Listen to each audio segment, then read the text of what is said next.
계속적으로 모세의 설교인데요. 여기서 보면은 삼가 듣고 그러잖아요. 삼가 듣고 네가 내 하나님 여호와의 말씀을 삼가 듣고, 이게 샤모와 타시마라는 히브리어인데, 이것은 뭐냐면 반드시 들어라, 반드시 들어라, 또는 반드시 경청하라. 이게 삼가 듣고 반드시 들어라. 이것은 반드시 설교를 들어라, 이런 뜻은 당연히 포함되어 있고, 순종하라 뜻이 포함되어 있잖아요. 그죠? 그래서 여러분들이 자녀들한테 왜 이렇게 말을 안 들어먹니? 이렇게 말하는 것은 귀를 닫고 있다는 게 아니라 왜 이렇게 아빠 이야기를 순종하지 않니? 이런 뜻이잖아요. 왜 이렇게 안 들어먹니? 그러니까 여기서 삼가 들어라, 반드시 듣고 순종하라, 이런 뜻입니다. 반드시 듣고 순종하라. 내가 오늘날 네게 명하는 그 모든 명령을 지켜 행하면 내 하나님 여호와께서 너를 세계 모든 민족 위에 뛰어나게 하실 것이라. 이게 이제 무슨 뜻이냐면요, 꼭 행위구원 같다는 느낌이 들어요. 구약을 잘못 읽으면 행위구원 같다라는 거예요. 내가 행하는 데 따라서 이 세상이 달라지게 되겠다. 또 내가 행하는 데 따라서 구원을 받고 안 받을 수 있다. 이렇게 행위구원. 왜냐하면 내게 명하는 그 모든 명령을 지켜 행하면, 그러니까 이풀 가정절이잖아요. 이렇게 뭐 하면 이러잖아요. 그런데 당연히 은혜는 이 구원, 은혜로 말미암은 구원이죠. 왜 그러냐 그러면 이스라엘 사람들의 출애굽 여정을 잘 보십시오. 그들은 자기들이 못 살겠다고 하나님께 부르짖을 때, 애굽에서 너무나 고통스러워서 부르짖을 때 어떻게 됐습니까? 은혜로 출애굽을 하잖아요. 그 출애굽이 구원이에요. 은혜로 출애굽을 해서, 그러니까 구원을 해서 시내산에 도착했을 때, 그러니까 이제 은혜로 구원받은 이후에 시내산에 도착했을 때 거기서 하나님과 이스라엘 백성 간에 언약을 맺는 거예요. 언약을, 약속을, 율법을 주신단 말이죠. 그러니까 구원은 율법 이전에 이미 구원이 주어지는 것이고, 구원받은 백성에게 율법이 주어진 거거든요. 구원받은 백성의 삶의 방식을 보여주기 위해서. 그렇기 때문에 율법으로 산다는 것은 뭐냐? 율법으로 산다 그러면, 율법으로 사는 것은 너희가 하나님 백성으로서 얼마나 나의 마음에 합당한 삶을 사냐 이거예요. 나는 정말 당신을 사랑합니다. 이렇게 하지 마라 이거예요. 이렇게 하지 마라. 내가 정말 최선을 다해서 하겠습니다. 예를 들어서 이거죠. 부하 직원한테 야, 이것 좀 일을 해라. 그럼 우리는 부하 직원이 그 일을 마무리를 해서 가져오기를 바라는 거지, 최선을 다해서 하라는 건 아니에요. 무슨 뜻인지 아시죠? 최선을 다해서 하지 말고 그냥 마무리를 해와라. 일을 마무리하고 결론 짓고 와라. 근데 많은 사람이 그 다음날 일을 못 해왔으면서 나는 최선을 다했는데 안 됐습니다. 이런 거 하지 말라는 거예요. 이런 거. 최선을 다해서 하지 말고 그냥 일 마무리해와. 이것처럼 우리는 나는 하나님을 향해 하나님을 진심으로 사랑합니다. 그런 쓸데없는 걸 하지 말고 구체적으로 내가 하나님을 사랑하는지를 내 몸에서 보이라는 거예요. 왜? 하나님은 보이지 아니한 분이시니까. 하나님은 보이지 아니하십니까?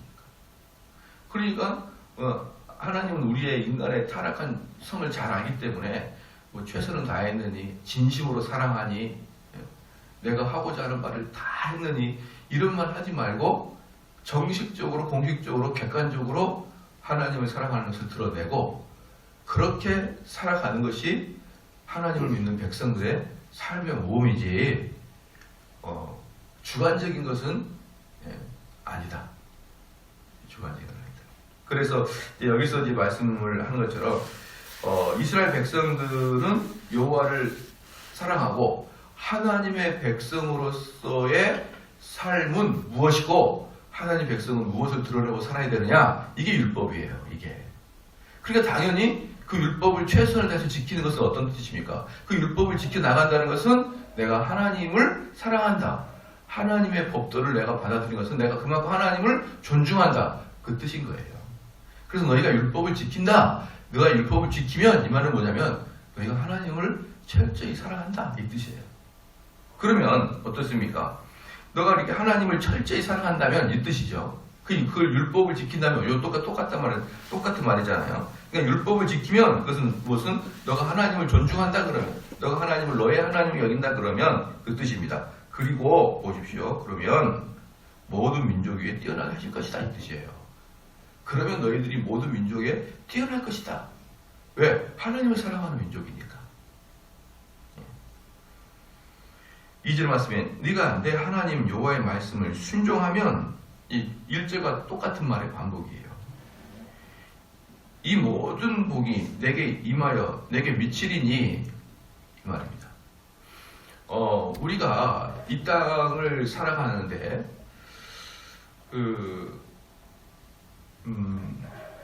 시험이라는 게 아예 정식 규칙적으로 딱 있어서 옛날에 그 친구들이랑 후배들이 어떤 시험을 볼 때 특별히 이제 공무원 시험을 보는 후배들이 좀 많았었는데 그 공무원 시험 볼 때 뭐 연일 공무원 시험은 그걸 막 갱신하잖아요. 그 경쟁률을 갱신하게 내가 찾아가서 야, 너 두렵지 않냐? 뭐 몇십 대 1, 뭐 50대 1, 60대 1 두렵지 않냐? 그 친구 하는 말이 두렵지 않아요. 왜냐? 학원에서 모의고사를 보잖아요. 모의고사를 보면은 학원에서 이제 알죠. 이번에 전체 평균 85점을 넘으면은 합격선이다 이렇게 나온대요. 85점을 넘으면 합격선. 그러니까 그들은요 60대 1 그걸 보는 게 아니에요. 내 실력이 85점 넘으면 된다 이걸 보는 거예요. 그래서 두렵지 않는 거예요. 열심히 해서 85점 넘으면 되죠. 우리들에게는 60대 1이니 100대 1이니 이건 보이지 않고 성적 85점 이상, 90점 이상 딱 나오면은 합격 가능권에 들어갑니다. 그러면 거의 다 합격한대요. 그 점수에 들어가면. 이게 뭡니까? 객관적인 게 사람을 안심시키는 거예요. 객관적인 게. 내가 어느 정도까지 도달하면 된다. 이걸 안으면요. 그것처럼 공평한 게 어디 있나요? 그렇죠. 그것처럼 합리적인 게 어디 있어요? 쫙 사람 줄 세워놓고 성적별로 딱 잘라버리면 그것처럼 불만 불평 없죠. 그런데 뭐 이런 전형 저런 전형 해가지고 뭐 복잡해요. 복잡합니다. 그것은 실력 싸움이 아니라 정보 싸움이기도 하고 때로는 억울하기도 하죠.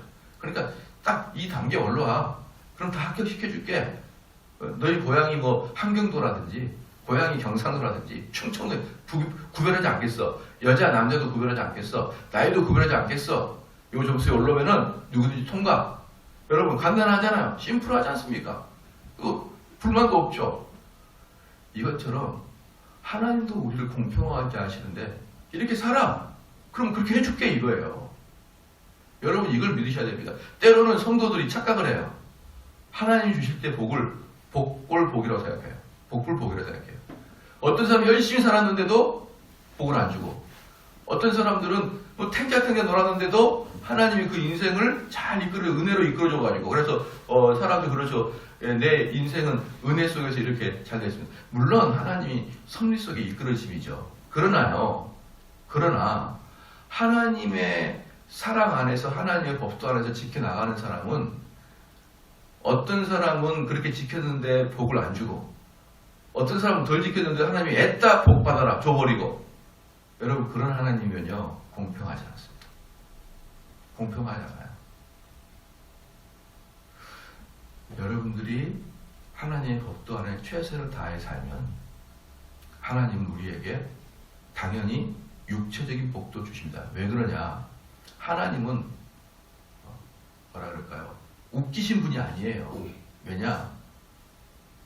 우리들의 고통, 내가 이 땅에 살아가는데 고통당하고 돈이 없어 고통당하고 자녀 때문에 힘들어하고 이런 걸 보시면서 하나님이 즐거워하시는 분이 아니라 이 말이에요.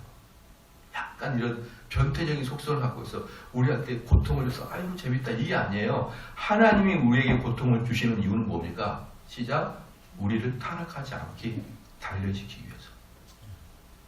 하나님이 우리를 고통을 주신 이유는 우리가 교만하지 않게 하기 위해서. 그래서 고통을 주시는 것이지 잘 살고 있는 사람 한 번씩 고통 줘서 우리 그 고통을 즐기는 그런 하나님이 아니시란 말이에요. 그럼 하나님께서 우리를 볼 때, 야, 저 녀석은 볼만해, 괜찮아. 그런데 굳이 고통을 주고 그러진 않아요.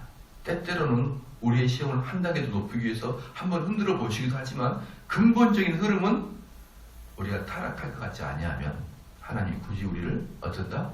고통이나 어려움을 줄 필요는 없으시다. 그렇기 때문에 우리가 하나님의 그 말씀 안에서 잘 살아가는 사람들은 그래서 하나님께서 육체적인 복도 허락하신다 이 말이에요. 그런 의미에서 여러분 두려워하지 말아요. 그러니까 우리는 어때요? 하나님 말씀에 잘 살아가면 하나님 말씀에 잘 살아가면 그만이에요.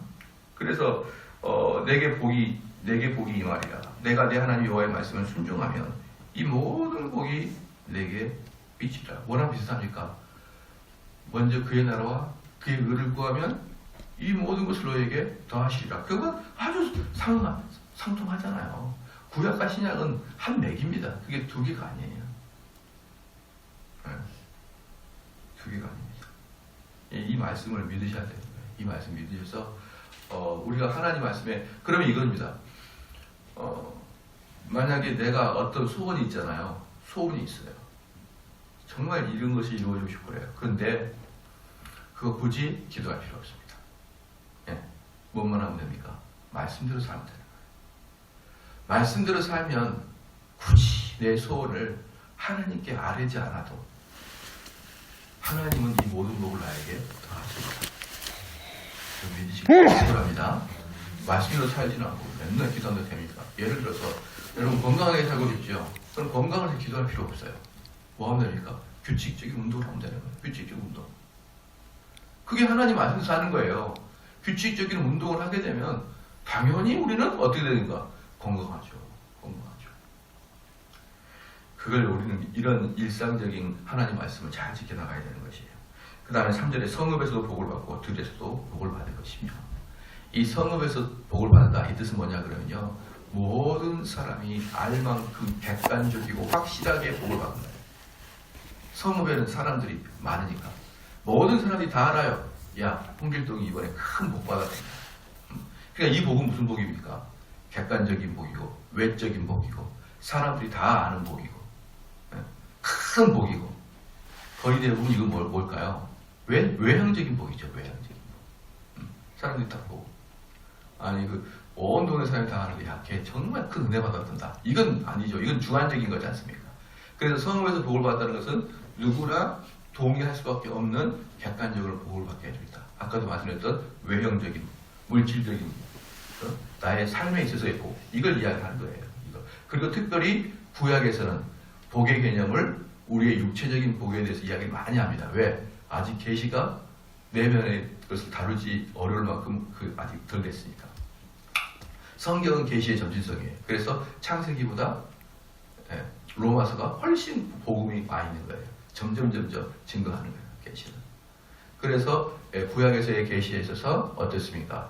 아직 내면의 복이 정확하게 잘 이루어지지 않기 때문에 구약에서는 어쩔 수 없이 외형적인 복을 훨씬 많이 말씀을 할 수밖에 없음에도 불구하고 분명한 것은 하나님의 언약 안에 있고 법도 안에 있는 자에게는 외형적인 복도 확실히 주시리라. 이 말씀이 포함되는 것입니다. 그리고 들에서도 복을 받고, 이 들을 뭡니까? 혼자 있을 때. 그러니까 뭐죠? 이건 내면의 복, 신앙의 복, 개인적인 복인 거예요. 그러니까 지금 이 3절 말씀 뭡니까? 객관적인 복, 외형적인 복과 은혜의 복, 내면적 복도 한꺼번에 주겠다는 겁니다. 한꺼번에. 성읍에서의 복과 들에서의 복도 주겠다. 내 몸의 소생과 내 토지의 소산과 내 짐승의 새끼와 우양의 새끼가 복을 받을 것이며, 그러니까 이 사람들은 어때요? 하는 것마다 잘 되는 겁니다. 내 광주와 떡반죽 그릇이 복을 받을 것이며, 하나님께 아까도 말씀드렸죠. 하나님은 우리를 막 괴롭혀서 그걸 즐기시는 분이 아니라니까요. 왜? 우리는 하나님의 자녀잖아요. 하나님의 자녀. 우리 자녀가 잘 살고 편안하게 사는 것을 부모들은 누구든지 좋아하죠.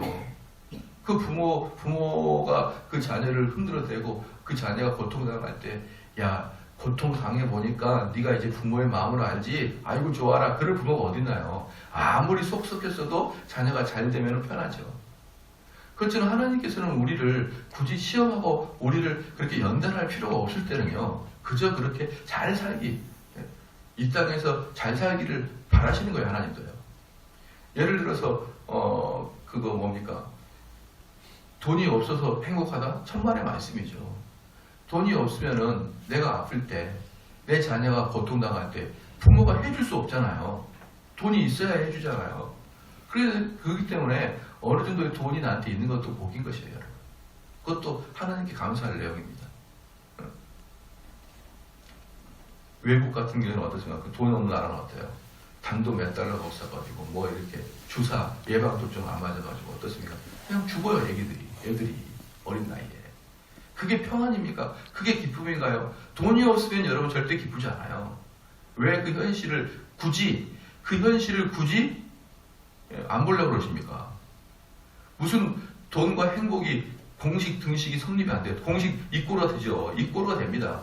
어느 정도의 금액을 넘어서면 그때부터 돈이 행복을 좌우하지 않지만 어느 정도 올라갈 때까지는 당연히 돈이 행복을 좌우하죠. 오랜만에 가져가고 외식하는 거 얼마나 좋아요. 저희는 어릴 때 돈이 없으니까 어떻습니까? 다 똑같잖아요. 저는 어릴 때 6학년 졸업할 때 짜장면을 처음 먹었어요. 짜장면을. 얼마 전에 어디 가니까 한참 대화 중에 자기 아버지가 어릴 때 그 동네에서 짜장면집 사장이었다 그러더라고요. 얼마 전에 어떤 분을 만났는데. 그래서 제가 그때 짜장면집 사장은 정말 그 서울 강남의 레스토랑 주인만큼이나 아주 유명한 분인데 그 동네에서 그랬더니 진짜 그랬다 그렇게 얘기하더라고요. 그때는 돈을 거머쥐고 뭐하고 그때는 짜장면집 딸이라 그러면 다 사람들이 좋아했고 부러워했고 그만큼 짜장면 한 그릇 먹는데 6학년 졸업할 때야 비로소 짜장면을 먹는 그게 그때 공식 루트였어요. 졸업장 그리고 짜장면집. 물론 이제 그것도 있지만 어때요? 그 가족끼리 한번 모여 앉아서 맛있게 식사를 하는 것이 행복하지 않냐 이 말이에요. 1년에 한 차례나 돈이 없을 때 그렇게 하는 거 말고 이런 것들이 소소한 행복들입니다. 여러분. 그것들을 하나님은 맡기게 해주겠다. 그래서요 항상 하나님의 은혜를 받을 시기에는 사회와 민족이 경제적으로 부강해요. 경제적으로도. 희한하죠? 그 다음에 하나님을 배신하면 경제적으로도 어려워져요. 그건 일정한 공식입니다. 공식이에요. 자, 봅시다. 그래서 5절에 내 광주리와 떡반죽 그릇이 복을 받을 것이. 그러니까 4절 5절은 뭡니까? 그냥 모든 이스라엘 사람들의 모든 것들이에요. 모든 것들이 다 넉넉하게 될 것이다. 넉넉하게 될 것이다. 우리나라가 이번에 비가 많이 왔죠. 비가 많이 왔는데 한번 곰곰이 생각해 보십시오. 근 몇 년 동안 홍수가 일어났다는 이야기가 뉴스에서 별로 안 나왔을 거예요. 한 10년 전만 해도 영등포가 물에 잠겼느니 어디가 어쨌느니 그냥 막 나와요. 제가 어릴 때 지금 보니까 그 동네가 영후졌어요. 대림동 살았었거든요. 대림동. 그때는 대림동이 아주 좋았었는데 지금은 온전히 중국인들로 판을 이루고 있더라고요. 거기요 매년 여름마다 무릎팍까지 찼습니다. 물이 그 동네가. 지금은 안 그러죠. 저는 두 가지 이유 때문에 그렇게 생각해요. 하나는 강 정비를 잘 해놨다. 강 정비를 잘 해놔가지고 옛날에 툭 하면은 서울에서 많이 비가 내렸는데 지금 많이 물이 차는데 지금은 충분히 그걸 컨트롤할 수 있을 만큼 잘 해놨다. 두 번째 하나님의 은혜가 아닌가 싶어요. 왜 하나님의 은혜가 싶으면 가뭄도 또 그만큼 없었어요. 가뭄도. 이러한 것들을 볼 때 근데 재미있는 게 뭐냐면 분명히 가뭄이 있었거든요. 비가 오랫동안 안 온 적이 많았었어요. 이걸 봤을 때는 강 정비를 잘 해놨다. 특별히 한강 같은 경우는 정비를 잘 해놨다. 이러한 것들이 우리나라에게 주신 하나님의 축복이 아니냐 싶어요. 그리고 강 정비를 아무리 잘해도 정말 큰 비가 내리면 속수무책이겠죠. 이러한 것들이 우리가 전혀 예상하지 못한 하나님의 섭리고 하나님의 축복인 것을 우리는 어찌하냐고요. 그러니까 우리는 뭐만 하면 되는 것입니까? 성경 말씀을 근거해서 우리 그리스도인들이 하나님 법도대로 그냥 살아가면 되는 거예요. 그러면 이 모든 것을 하나님이 우리에게 더해 주시고 책임져 주실 것이고 그 믿음 가지고 살아가는 거죠. 그 믿음 가지고. 6절 말씀에 네가 들어와도 복을 받고 나가도 복을 받을. 이게 참 재밌는 게 뭐냐면요. 이 정확한 원어적 의미로는 들어와도 퇴근이야. 퇴근. 너가 퇴근하고 집에 들어올 때도 그러니까 너가 다 문 닫고 셔터 내리고 이제 집에 들어와서 눈 감고 잘 때도 하나님이 너를 지키실 것이고 너가 출근하고 나갈 때 너가 나갈 때도 뭐 하겠다? 하나님 너와 함께 하겠다. 그러니까 이 모든 이런 엄청난 좋은 복들은 뭐냐? 결국은 너가 하나님의 법도 안에 있을 때인 거예요. 하나님의 법도 안에 있다는 뭡니까? 너가 하나님을 얼마나 존중하냐는 거예요.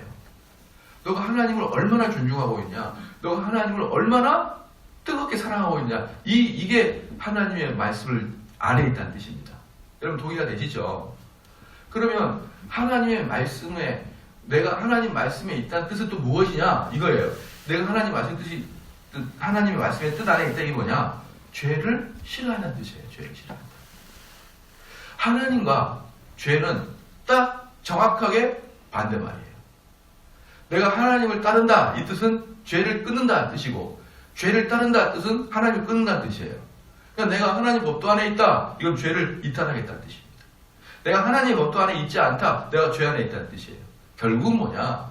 여러분 죄 짓고 살지 말라는 겁니다. 죄 짓고 살지 말고. 죄 짓고 살지 말고 그것은 또 다른 말로 하나님의 뜻에 맞게 살고 있다. 그러는 자에게 어떻게 주겠다? 나가도 복을 받고 들어가도 복을 받고 나가나 들어오나 하나님이 늘상 너와 함께 하겠다는 거예요. 여러분 딱 죄 짓고 기도해 보십시오. 기도가 되나 안 되나? 안 됩니다. 기도가. 죄 짓는 순간에 하나님과의 관계가 단절돼 버려요. 그렇기 때문에 우리 성도는 어때요? 죽을 둥 살 둥 죄 짓지 않게 기도해야 됩니다. 그럼 말씀의 결론은 간단하죠. 내 축복이나 내 안위를 위해서 기도할 필요는 없다. 왜? 하나님 말씀대로 살면 되니까. 그럼 뭘 위해서 기도합니까? 시작. 죄 짓지 않게 해달라고 기도해야 됩니다. 내가 이런 부분 연약한데 하나님이 나를 도우셔 주십시오. 내가 이 죄를 능히 이길 수 있는 능력을 주십시오. 이게 기도예요. 이게. 이 기도를 하고 이 기도를 여러분 안에서 성취가 된다 그러면 실질적으로 축복은 하나님이 다른 당성을 주시는데 아니겠습니까? 그래서 성도들의 가장 몸부림치면서 해야 될 주제는 죄로부터 이탈. 하나님의 말씀을 전적 지켜나가는 삶. 이러한 사람에게 하나님 복을 주실 것입니다. 기도하시겠습니다. 하나님 아버지 참으로 감사합니다.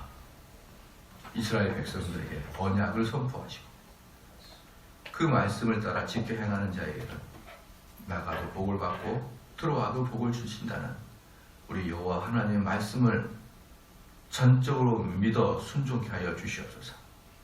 정말 하나님의 말씀이 우리를 보호하고 우리를 이끌어 가신다 그러면 우리의 이 땅의 삶의 목표는 하나님을 향한 열정이며 하나님을 향한 순종이며 사랑인 것을 깊이 깨닫게 하여 주시옵소서. 이 사회의 많은 사람들이 죄짓지 아니함으로 말미암아 대한민국의 사회가 참으로 하나님께 복을 받는 그러한 사회가 되도록 하나님 은총 내려 주시옵소서. 감사드리며 예수님의 이름으로 기도합니다. 아멘.